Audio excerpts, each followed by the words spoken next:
Alors, Atmei, toi, ton message vient de Mahat. Ah, tu as posé une question, Mahat? En tout cas, c'est Mahat que j'ai comme réponse. La mer aussi, c'est-à-dire l'eau. Je vois la couleur bleue, l'eau. Et ton message, ce qu'on te dit, c'est tu ne peux pas échapper à ton héritage. C'est pas destin, mais héritage. Alors, ça veut dire que tu as un héritage qui est là, mais que tu ne veux pas utiliser. La voilà, ici dans l'oracle des visions sacrées autochtones. Oui, tu vois là, elle porte la robe.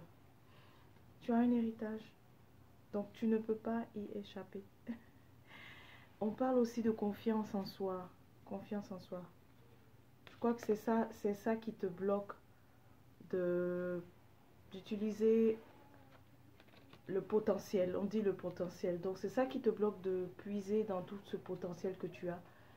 On parle de guidance aussi, que tu es guidé déjà. Tu le sais que tu es guidé déjà. Et 23, 23.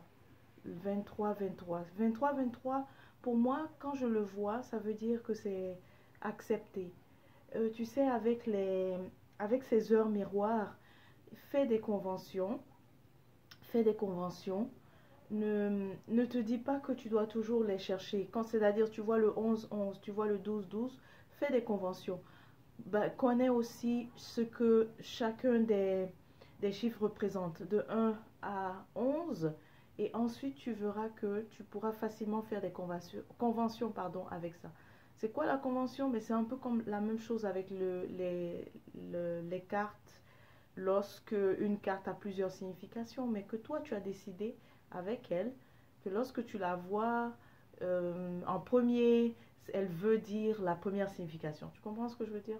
Donc, avec ces heures miroirs, fais des conventions. Pour moi, c'est 23-23 avec mes guides, ça veut dire que ça a été accepté, j'ai été entendu. Mais ici, 2-3, 2-3, c'est la progression. On te présente une progression. Si tu acceptes d'utiliser ce potentiel qui est là, et puis ce potentiel, je le vois vraiment comme un héritage. Si tu acceptes de l'utiliser, de porter ta robe, de porter ta tenue. Il y a aussi Sekhmet.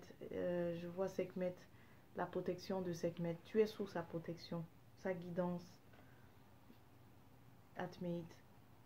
Mais cultive l'estime de soi. Cultive l'estime de soi parce que beaucoup de choses extérieures t'influencent. L'apparence extérieure t'influence beaucoup. Tu regardes un peu les autres et tu te fais des idées tout en te dégradant. C'est ça le mot, dégradant. C'est comme si tu regardes les autres, tu te dégrades. Non. Cultive beaucoup l'estime de soi. Ok. Et on te dit qu'il y aura progression parce que si on me présente le 2-3, 2-3, il y aura une progression pour toi. En fait, c'est comme ça ta progression, d'utiliser ton potentiel. À chaque fois, tu penses qu'il faut aller partout, à plusieurs endroits comme ça pour, euh, pour avoir la connaissance. Mais et toi-même, en fait, et le puits qui est en toi, qu'est-ce que tu fais de ça? Utilise-le, commence à puiser dans ce puits-là. Accepte ton héritage. Le Adinkra qui représente vraiment le message, on te dit que tu es guidé avec le 3, n'est-ce pas? La transition du 2 et 3, de 2 à 3 est très puissante. Et je comprends pourquoi le 3 symbolise aussi la guidance. Parce que le 3, ça me rappelle la Trinité, en fait, originelle. Waziré, Aseta et Eru, l'enfant, Erusa, Aset. Et tu es protégé justement par cette trinité, donc d'où l'idée de guidance, de protection. Le handicap qui représente ça, c'est Djenyame. Djenyame. Le voilà. Il est très connu, populaire ce handicap. Il explique, en fait, il symbolise l'omnipotence, l'omniscience, l'immortalité d'une éther supérieure, c'est-à-dire Dieu. Except God, I fear none. Mais ce Adinkra ici, c'est pour te dire que tu es guidé. Et je vois aussi le 2-3 dedans, le jeu du 2-3. Ce Adinkra embodies, c'est-à-dire ce Adinkra, à lui tout seul, il a plusieurs symboles à l'intérieur. Je vois l'idée du 2 et du 3. N'est-ce pas? Du 2 et du 3 encore une fois, 23, 23. Mais aussi, ils forment un tout. On voit la dualité, on voit comme un kori, n'est-ce pas? À un moment donné, on voit un kori. On peut aussi regarder et voir deux koris. Donc le 2 là et le 3 aussi à l'intérieur. 1, 2, 3. Donc 2, 3, 2, 3. C'est comme ça qu'ils ont décidé de te parler. Donc tu as posé des questions à Mahat. Puisqu'on me dit que c'est Mahat. Et tu as posé des questions aussi à la mère. D'accord.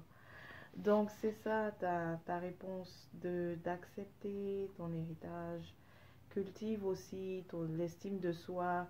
Vas-y progressivement. Parce que je te vois lorsque en fait, tu reconnais ce que je suis en train de dire. Mais pour l'appliquer, pour toi, c'est ce que tu penses, c'est que ce sera en une journée.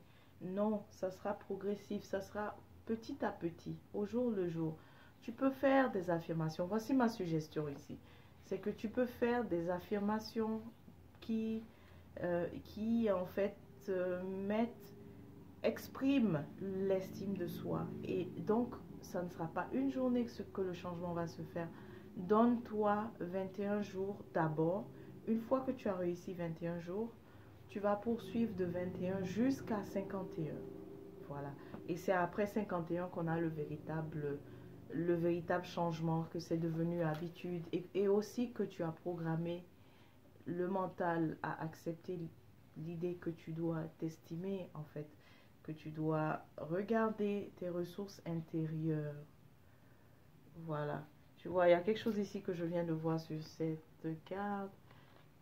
Il y a comme un visage qui est là présent, mais il est caché. Pendant ce temps, cette personne, elle regarde de loin, alors qu'elle a son propre esprit juste là, à côté d'elle, n'est-ce pas? Elle a son propre esprit juste là.